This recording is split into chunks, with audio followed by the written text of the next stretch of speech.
So, how do you tell if you actually believe in something and you haven't convinced yourself that you do?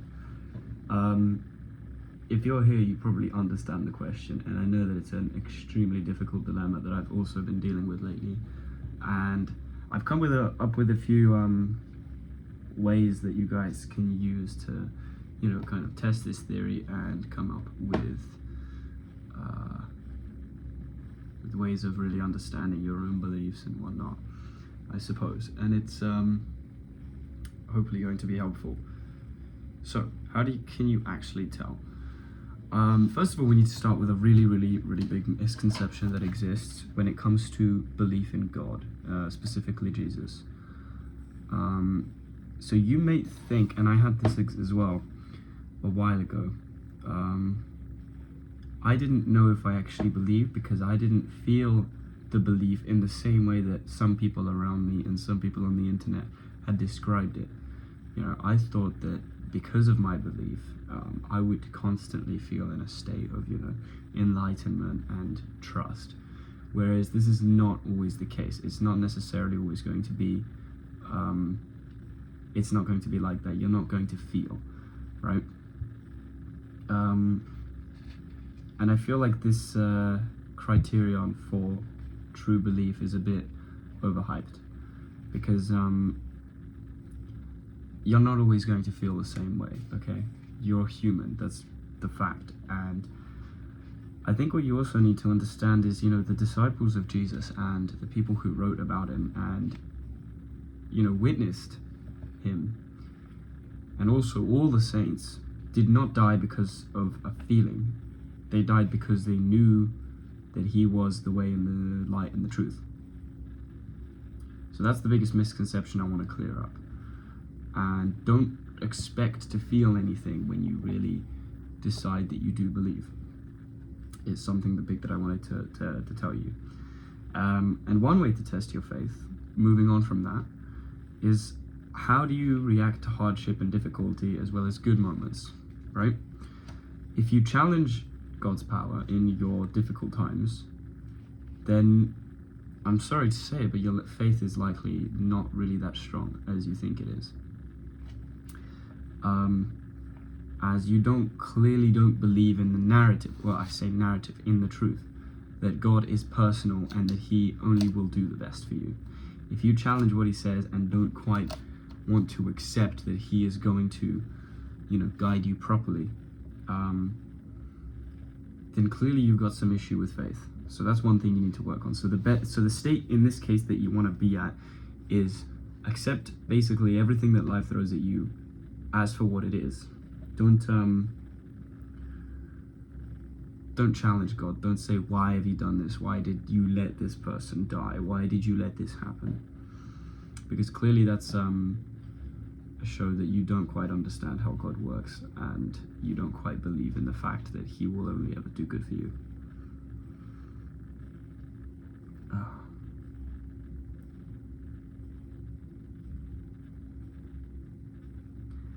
If you authentically believed, you wouldn't question, these difficult moments as a misaction of God or as God doing something against you.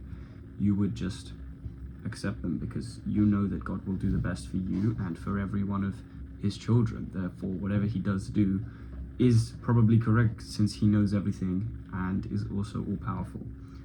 And you attribute his good moments to him, your good moments to him, Most of the good, I think all of the good that exists in this world is from God.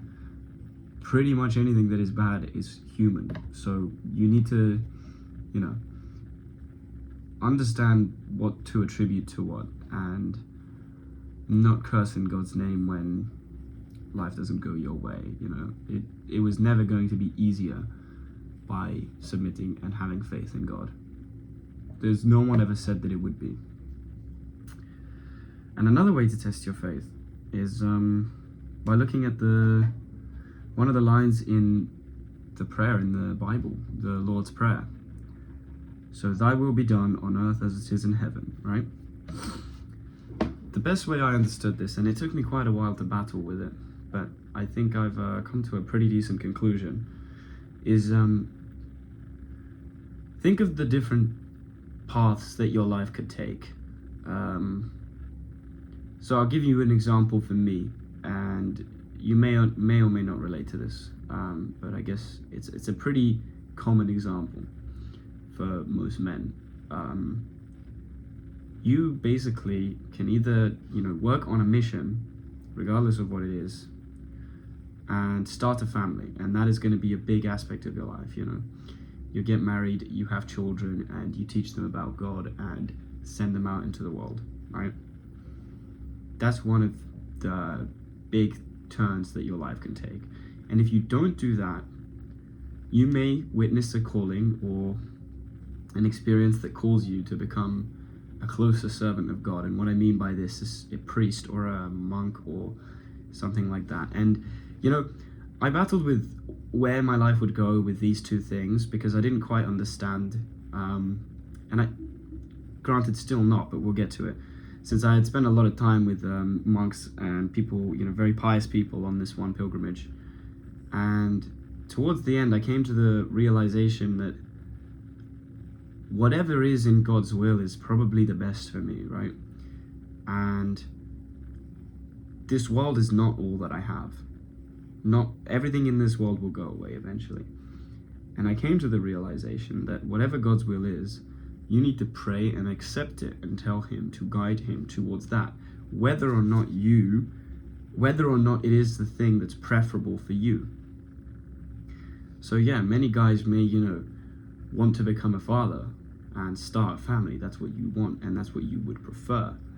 But if God calls you to become, his servant and become a monk and teach people, or become a priest and teach people in that way, people might reject that calling because it's not what they want out of this world. They want something different, And I think a big show of faith is once you accept that whatever path is assigned to you, or whatever path you're led down by Christ, is the path that you should be taking, and you should accept that path as the best for you, because you don't know what's the best thing for you. I mean, you yourself went to sin countless times and hated yourself for it, so clearly you shouldn't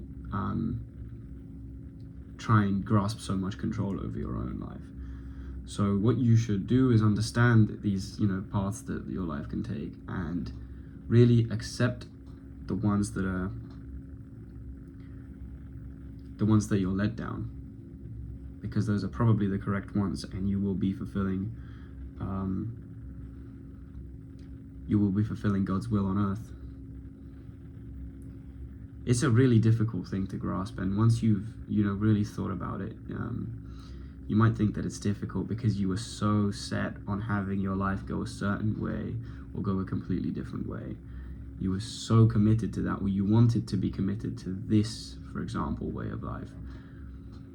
But if you're being led down a different one, let it happen, because let God, work his ways, I suppose. And that's a true show of faith there. If you can really accept God's will is fundamentally the best for you, I think that's one really good way to tell if you actually believe and aren't just convincing yourself that you do, and saying these words but not really resonating with them, right? It's in the ways you act and what you accept and what you reject. Furthermore, is this other analogy I wanted to discuss. It's kind of a bonus thing towards the end of this video, is the rubber band, which is basically continuously, if you're like me, which you probably are if you're watching this, you're quite philosophical, right? And you tackle a lot of different theological and philosophical problems quite a lot. And you might have experienced that a lot of the time you'll question this about God, or you'll question that about God. And I get this quite a lot, and I think, God, is my faith low because I'm questioning this or that?